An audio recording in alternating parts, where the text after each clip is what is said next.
देख रहे थे हम लोग भी मॉडरेट्स के बाद जो सेकंड एस्पेक्ट जो इंडियन नेशनल मूवमेंट के अंदर देखने को मिलता है वो है एक्सट्रीमिस्ट का।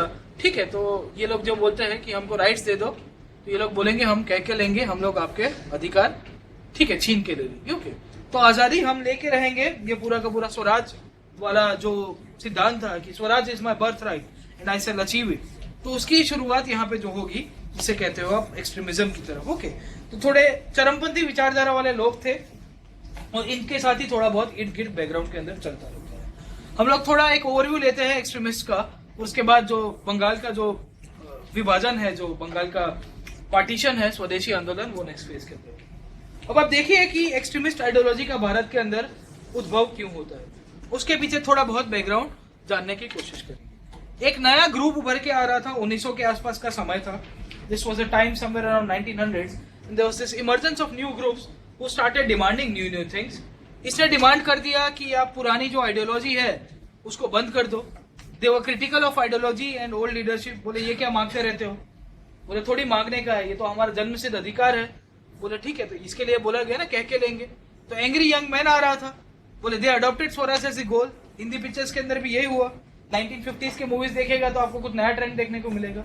1780s में आते आते ये लोग बोल देंगे कि भाई हम लोग ठीक है एंग्री यंग मैन है। तो यहाँ पे भी 1900s के आसपास जब आप लोग इंडियन नेशनल मूवमेंट को देखोगे तो they started demanding different things. और ये पुराने जितने भी लोग थे बूढ़े बूढ़े सत्याए गए हैं, इनसे कुछ नहीं होने वाला। So they were dissatisfied with the working of Congress और इसके कारण ही इन्होंने पूरी की पूरी आइडियोलॉजी बदल दी। ठीक है, तो विक्रम चंद्र चटर्जी करके एक एक्सट्रीमिस्ट लीडर थे, वो बोलते हैं कांग्रेस के अंदर प्लेस हंटिंग पॉलिटिशियंस थे।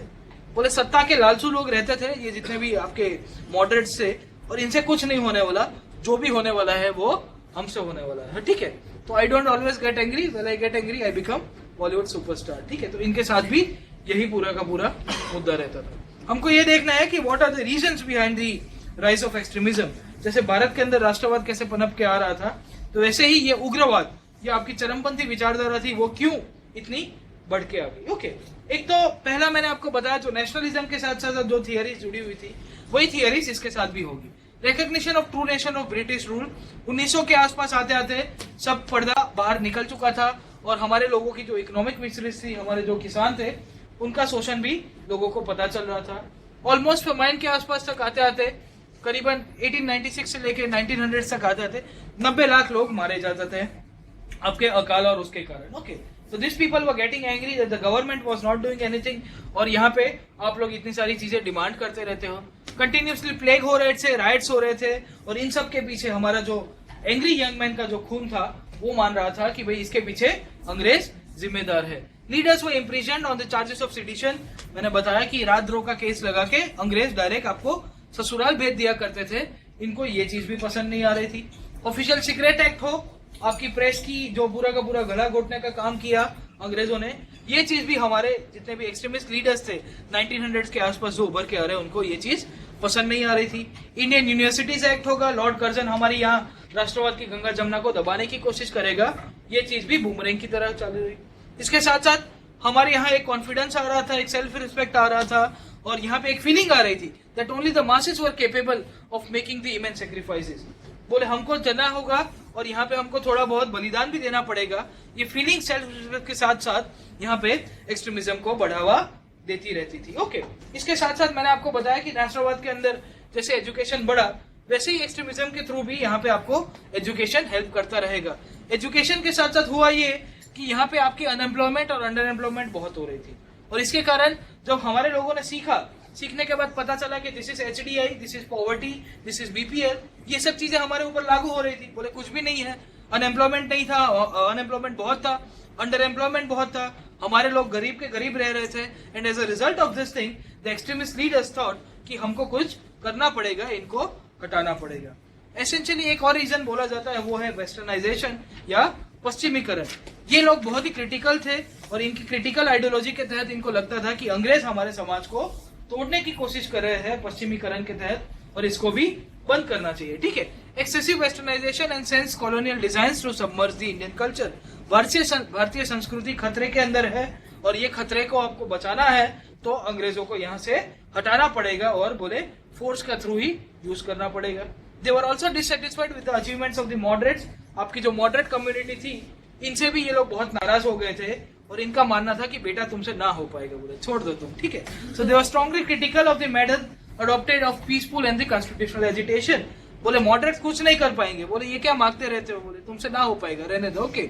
सो इनका कहना यही था कि हम हमारे हिसाब से करते रहेंगे। इसके साथ साथ जो आपके गवर्नर जनरल है 1905 के आसपास, लॉर्ड कर्जन, उनकी पॉलिसीज भी बहुत ही अव्वल नंबर की थी, तो उसको लेके भी ये लोग ज्यादा नाराज हो गए। 7 साल का रूल कर्जन का बहुत ही खराब था बंगाल के लिए। Official secret act, partition of Bengal, Bengal को विभाजन कर दिया, उसको लेके भी बहुत सारे लोगों को बुरा लगा था और इन लोग ने भी हथियार उठाने शुरू कर दिए थे। इंटरनेशनल इन्फ्लुएंसेस हमने लास्ट का इसके पहले वाली स्लाइड्स देखी, उसके अंदर भी यही देखने को मिलता था कि the defeat of the Italian army by the Ethiopians 1896 के अंदर मैंने देखा कि किस तरह से इथोपियंस इटालिया को हरा देते हैं, तो इन लोग की भी थोड़ी शक्ति बलवान हो गई थी। Boer wars when the British suffered some kind of defeat, 1899 से 1902 अफ्रीका के अंदर होता है बोयर कम्युनिटी, ठीक है, वहां पे भी इनको फटका पड़ा। जापान विक्ट्री हुआ, रशिया, छोटा जापान नाम का जो कंट्री था वो रशिया को हरा देता है। It demolish the myth of the European invincibility कि यहाँ पे अंग्रेज एक एस्टेब्लिश फोर्स की तरह एस्टेब्लिश हो चुके हैं, उनको कोई भी हरा सकता है, और ये सब चीजों को लेके भी हमारे लोग एक्टिव हो गए और यहाँ पे एक्सट्रीमिज्म की तरफ चले गए। नेशनलिस्ट मूवमेंट चलता रहता है 1900 के आसपास, Ireland, Russia, Egypt, Turkey, Persia, China, सब जगह को लेके यहाँ पे भी एक्सट्रीमिज्म आपको बाहर की इन्फ्लुएंस करता रहेगा। फाइनली यहाँ पे एक मिलिटेंट स्कूल ऑफ थॉट भी उभर के आ रहा था जो बोलता था कि स्वराज हमारा जन्मसिद्ध अधिकार है। So militant approach to political work, इसके पहले जो भी पॉलिटिकल वर्क हो रहा था वहां पे कॉन्स्टिट्यूशनल अप्रोच था, वो कॉन्स्टिट्यूशनल अप्रोच को छोड़ के ये लोग थोड़ा बहुत बोल रहे थे कि आप हमको नहीं दोगे अधिकार तो हम आपको मार के भी ले लेंगे। तो A.K. दत्त, अरबिंदो घोष, विष्णु शास्त्री, चिपलुंकन ब्रदर्स, तिलक, ये सब के पीछे एक ही था, वो था स्वराज। तो Swaraj to be the goal of national movement, हमारा आजादी की जो पूरी की पूरी लड़ाई होगी उसके पीछे आपका स्वराज का पूरा आइडियोलॉजी होना चाहिए। इसके लिए इन्होंने बोल दिया कि डायरेक्ट पॉलिटिकल एक्शन की जरूरत होगी, सीधी कार्रवाई की जरूरत होगी, तो सीधी कार्रवाई भी करेंगे और साथों साथ अगर हमको खुद का पर्सनल बलिदान भी देना पड़े तो पर्सनल बलिदान देने के लिए भी तैयार है। तो ये 7 से 8 मेन कारण थे, इसके कारण ही बंगाल के अंदर या भारत के अलग अलग विभिन्न राज्यों के अंदर आपको ये चरमवादी जो विचारधारा है वो पनपनी शुरू हो जाती है। जैसे हमने मॉडरेट के लीडर्स देखे थे उसी तरह से हम लोग एक्सट्रीमिस्ट लीडर्स को भी देखने की कोशिश करेंगे। मेन इनके 4-5 लीडर्स थे, कभी कभी प्रश्न पीटी के अंदर पूछ जाते हैं। एक तो थे बाल गंगाधर तिलक, लोकमान्य तिलक भी कहते हैं उनको। इनके 2 न्यूज़पेपर से, एक तो थे केसरी और दूसरा था मराठा, दोनों के साथ ये जुड़े हुए हैं। केसरी आपका मराठी के अंदर आता था और मराठा इंग्लिश के अंदर आता था, ओके। लाला लाजपत राय, इनको 1828 के अंदर खास याद रखेगा कि जो सॉन्डर्स का जो लाहौर कॉन्स्पिरेसी का केस था इसके साथ जुड़ा हुआ है।